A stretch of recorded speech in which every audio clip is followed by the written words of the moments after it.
365 hari kita dalam setahun yang telah disibukkan dengan urusan dunia, mencari harta, dengan manusia dan juga hiburan.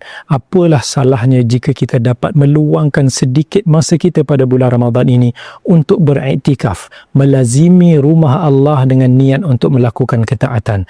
Kerana ketika itu kita akan fokus untuk membaca Al-Quran, untuk salat, berdoa, berzikir dan pelbagai amalan yang mulia. Kerana itu Nabi SAW tidak pernah meninggalkan amalan beriktikaf sehinggalah baginda wafat. Cubalah untuk beriktikaf pada 10 malam yang terakhir. Moga-moga dengan iktikaf itu kita mampu untuk meraih akhirat. Ramadan terindah bersama.